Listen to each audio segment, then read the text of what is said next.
Vraiment, je commence à être fatiguée de ce mariage. Malgré tous les efforts que je fais, mon mari n'est jamais satisfait. Et ce qui me fait le plus mal, c'est qu'il n'arrête pas de me taper, quand il est de mauvaise humeur. Mais comment pourrais-je faire, pour qu'il change de comportement, à mon égard? Vraiment je n'en peux plus. Je suis tellement dépassée. Tu sais collègue, je souhaiterais organiser une fête le week-end prochain, et j'aimerais t'inviter. Si tu veux, tu pourrais même venir avec tes enfants, et ton mari. Car vous serez les bienvenus, à la fête. C'est très gentil de ta part. Cependant, je ne pourrai pas venir à ta fête. Et pourquoi? Tu avais quelque chose de prévu? J'ai beaucoup de choses à faire, le week-end prochain. Tu sais, je vais essayer d'en parler avec mon mari, et je t'appellerai ce soir, pour te confirmer ma réponse. Excuse-moi? Mais, est-ce que, tout va bien chez toi? Oui, ça va. Es-tu sûr? Car j'ai constaté que depuis que tu t'es marié, tu n'acceptes plus mes invitations comme ça. Mais qu'est-ce qui se passe, pour que tu perds ta joie de vivre, comme ça? Rien de spécial. C'est juste que, je suis un peu fatiguée ces derniers temps. Ah d'accord. Mais, s'il y a, quoi que ce soit, n'hésite pas à m'en parler. D'accord, ça marche. Si et seulement si, tu savais l'enfer que je vivais chez moi, tu ne m'aurais pas posé cette question. Mon souhait, c'est de vite rentrer. Pour tout mettre en ordre, avant que mon mari ne revienne à la maison. Car je n'aimerais pas qu'il me fasse encore du mal.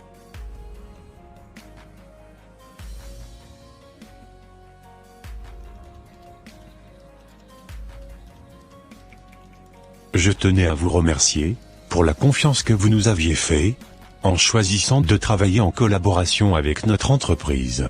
Cela nous fait énormément plaisir. Le plaisir est partagé. Bon week-end à vous. Merci, et à vous aussi.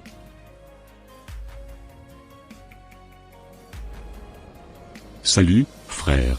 Salut frère Lorenzo. Comment vas-tu? Je vais bien et toi? Ça va bien merci. Mais qu'est-ce qui se passe? Car depuis un moment, vous ne venez plus à l'assemblée. Est-ce que tout va bien? Il n'y a rien de grave mon frère. Tout va bien par la grâce de Dieu. C'est juste que je suis un peu pris ces derniers temps. Sinon, je suis toujours en contact, avec les frères, de notre assemblée. Ah, je ne savais pas. Alors, où vas-tu? Je vais à une réunion. D'accord. Passe une bonne soirée. Merci et bonne soirée à toi aussi. Merci beaucoup et à la prochaine. À la prochaine.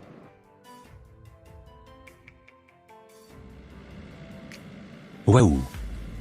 Quelle belle journée! Je suis très content. Bon. J'espère que ma femme a bien nettoyé la maison. Dans le cas contraire, elle verra de quel bois je me chauffe, et de quel parfum je m'embaume.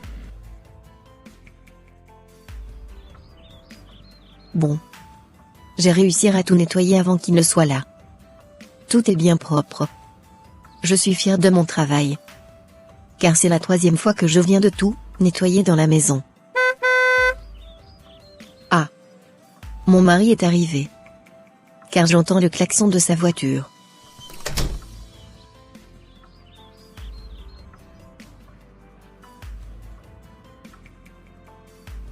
Bonne arrivée chérie.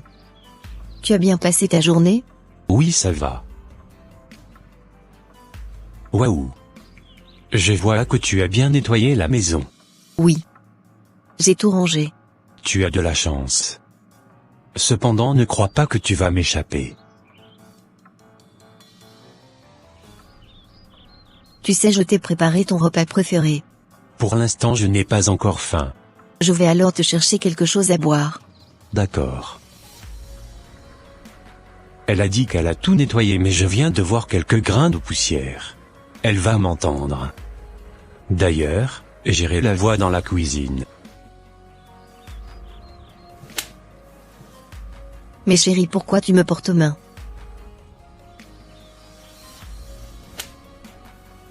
Tais-toi. Je t'avais dit que tu n'allais pas m'échapper. Je viens de voir quelques graines de poussière dans la salle de bain, cela veut dire que tu n'as pas bien fait ton travail. Ne t'inquiète pas, je vais bien te corriger. Bon, Je vais dans notre chambre. Comment vais-je faire encore pour que mon mari soit satisfait de mon travail? Bon. J'irai lui présenter mes excuses. Vraiment, ma femme m'énerve. Je lui ai toujours dit que je n'aime pas voir de la poussière dans la maison, mais elle ne veut pas écouter. Chérie, je suis désolée pour la poussière que tu as vue dans la salle de bain. La prochaine fois, je vais prêter plus d'attention à ces zones. Tu sais bien que je t'aime, et que je n'aime pas être violent à ton égard. Mais si je me suis comporté ainsi, c'est de ta faute. La prochaine fois, fais attention pour que cela ne se répète plus. D'accord, chérie. Je n'aime pas te voir dans cet état. J'aime te voir sourire, du coup fais-moi plaisir, et sourire un peu. Allez, viens là.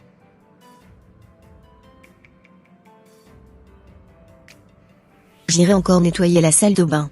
D'accord. Ah, je dois appeler ma collègue pour la confirmer notre présence à sa fête. Bon, je suppose que c'est à cause de la fatigue de la journée que mon mari s'était comporté ainsi avec moi. Maintenant qu'il n'est plus fatigué, j'irai le voir pour lui parler de cette fête.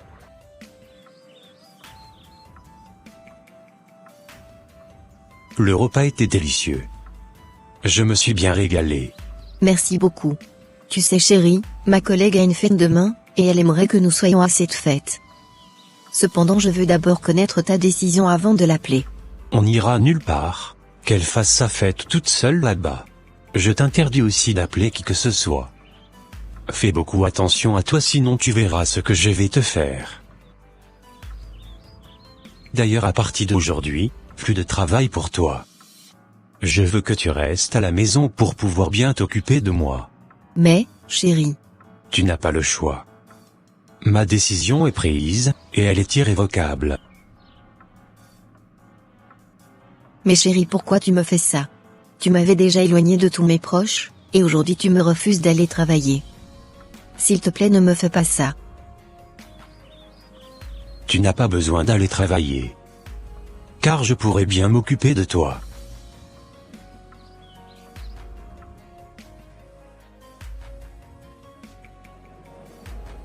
Cela fait plus de 3 mois que je n'ai plus vu ma collègue. En plus son téléphone portable ne marche plus.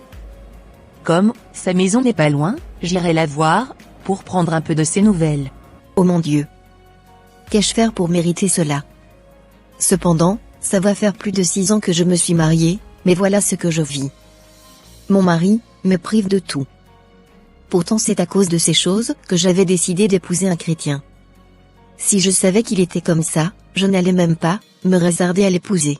Ce qui me fait le plus mal, c'est qu'il me prive aussi de mes enfants. J'espère qu'ils vont bien là où ils sont.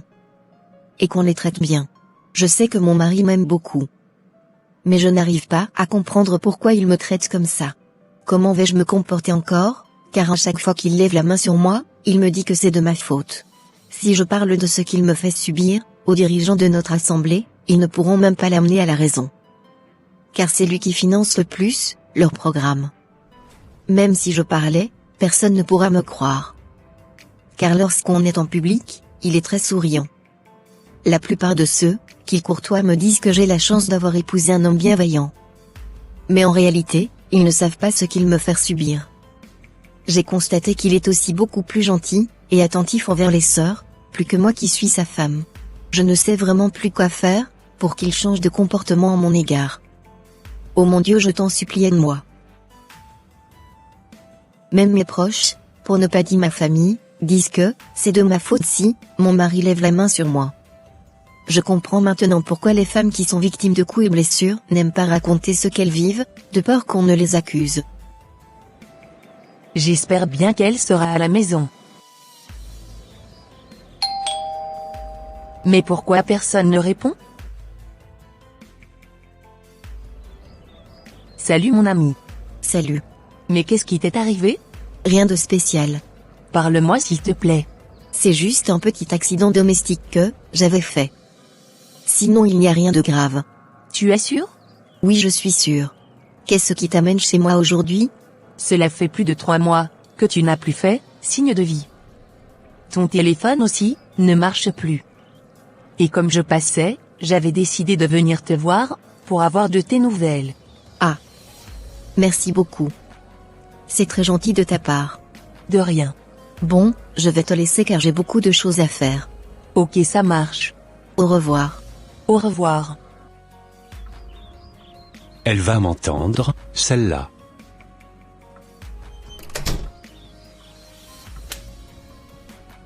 À qui tu as fait appel? Pour venir te sauver de mes mains? À personne, chérie. Tu oses encore me mentir? Aïe, aïe, aïe. S'il te plaît chérie, arrête, car tu me fais mal. Dis-moi la vérité. Tu penses que tu vas pouvoir m'échapper? Hein?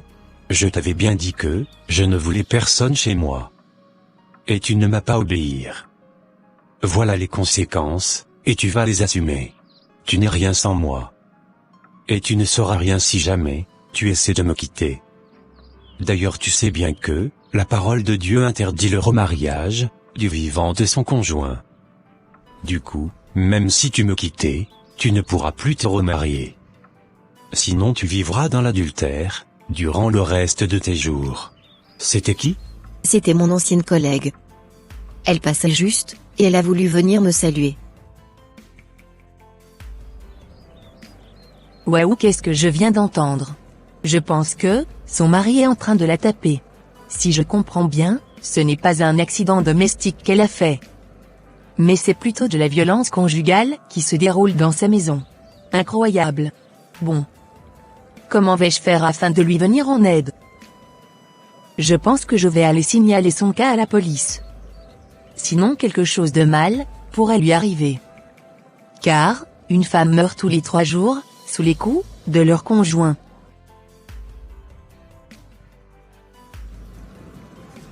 Êtes-vous sûr de ce que vous me dites? Oui monsieur. Je suis sûre et certaine. Allons-y alors. J'espère vraiment que rien de mal ne s'est encore passé. Voilà la maison. D'accord. Il y a quelqu'un? Ouvrez cette porte. C'est la police. Ouvrez cette porte tout de suite. Que voulez-vous? Monsieur l'agent. Vous êtes en état d'arrestation. Car vous étiez en train de battre votre épouse. Non monsieur. Laissez-moi vous expliquer. Vous ne pouvez pas me mentir car je venais de l'entendre crier. Suivez-moi s'il vous plaît. Donc vous battez votre femme. Monsieur, je suis un enfant de Dieu. Et j'étais juste en train de la corriger, mais elle ne voulait pas m'écouter et avait commencé par crier. C'était en ce moment que vous étiez venu.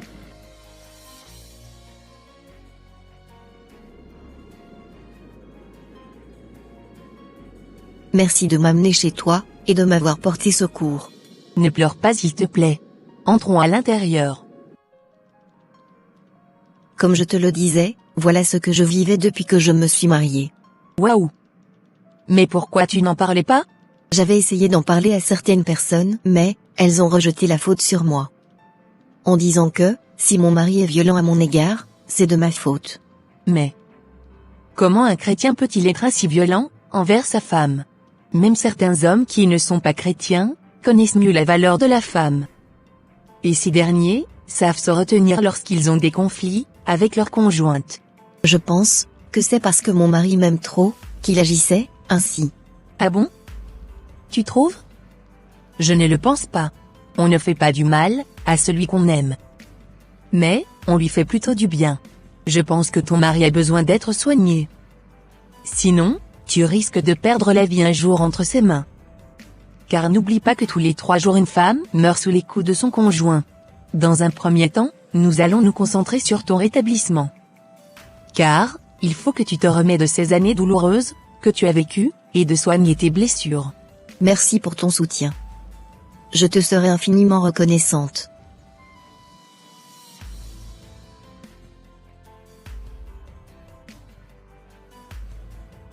Bon. Vous pouvez sortir. Votre frère vous attend. Gardez-vous si vous recommencez à battre encore votre épouse. Je vous promets que, je ne recommencerai plus. Alors frère, est-ce que tu as vu ma femme? Vraiment je regrette ce que je l'ai fait subir. Tu sais quoi? Tu as fait énormément du mal à ta femme. Il faut prier pour qu'elle ait le cœur pour te pardonner. Je ferai tout mon possible afin d'obtenir son pardon. Alors est-ce qu'elle a voulu me voir? Puis-je entrer maintenant? Oui. Cependant ne la brutalisez pas, sinon, j'appellerai la police. Ne t'inquiète pas. Je suis ici pour la reconquérir. Vraiment, tu es très belle ma chérie.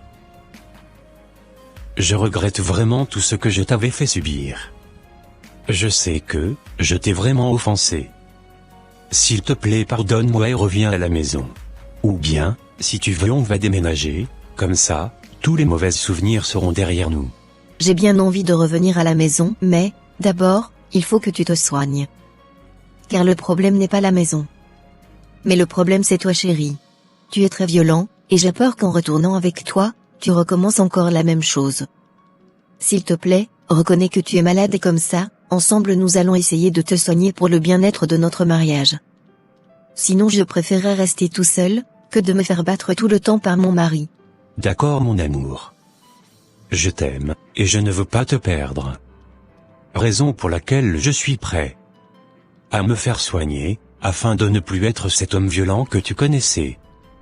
Je vais aussi prier Dieu, afin qu'il me délivre de l'esprit de violence. Je te promets que je serai désormais ton protecteur, celui auprès de qui tu te consoleras, et non ton bourreau.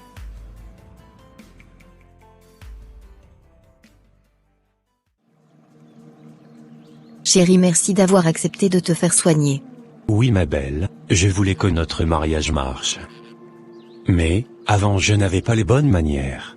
Tu sais chérie, j'ai compris que, le mariage n'est pas un camp de bataille, dans lequel, tous les jours, l'homme doit être le dominant, et la femme sera la dominée. En plus, la violence ne résout pas les problèmes dans le couple, mais au contraire elle les aggrave. On s'est marié, pour s'épanouir à deux. Toute autorité a vécu sur le mode du pouvoir, son échec a vécu sur celui de l'impuissance. Quand un homme doit d'abord frapper sa femme, avant de se sentir compris, c'est que cet homme est impuissant. Et son autorité n'a plus de valeur, parce qu'il utilise la force. Tout homme qui veut que son mariage réussisse, doit apprendre à garder son calme. Chose qui est très facile à dire, mais tellement difficile à faire. En tant qu'époux, nous devons apprendre à utiliser la bonne tonalité envers nos épouses. Tout homme doit savoir que l'injection du couple se fait à deux, dans le mariage. Et aussi la communication est très importante dans le couple. Cependant, il faut une communication de deux responsables, qui doit être faite de tendresse, et de respect de l'autre. Il faut aussi convaincre sa femme et non la contraindre. Exactement ma chérie.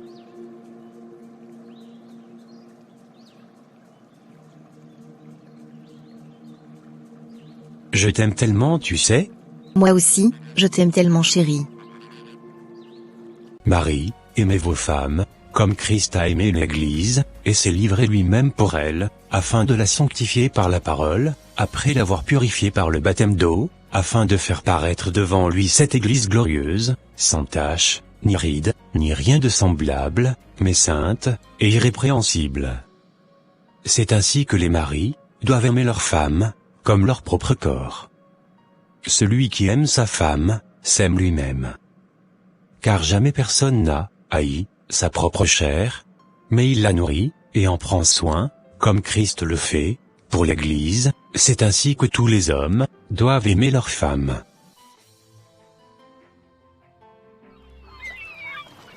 Je suis venu te voir, pour te dire un grand merci pour ton soutien. Moi, je n'ai aucune force. Remercie plutôt Dieu, ma collègue. Ok ça marche, mais tu sais, j'aimerais tellement que tu viennes à Christ. Car, malgré que tu ne sois pas une chrétienne, je trouve que tu as tellement un bon cœur. Ah, merci beaucoup collègue. Ça me touche énormément. Ça viendra certainement un jour, par le temps fixé par Dieu. Ok, ça marche. Que la paix, et la joie de notre merveilleux Seigneur, et Sauveur Jésus-Christ de Nazareth demeure sur toi. Merci collègue. De rien. Et que toute la gloire revienne à Dieu, jusqu'au siècle des siècles. Amen. Amen. Et voilà mes frères et sœurs, ça sera tout pour cette vidéo. Si cette vidéo vous a plu, n'hésitez pas de mettre un j'aime, de la commenter, et de la partager à votre entourage, afin qu'une seule âme soit sauvée, et restaurée. Et s'il vous plaît, n'oubliez pas de vous abonner à la chaîne Les Ateliers d'André, pour ne rater aucune de nos prochaines vidéos. Que Dieu vous bénisse et vous protège. Votre sœur Pélagie. Et votre frère André.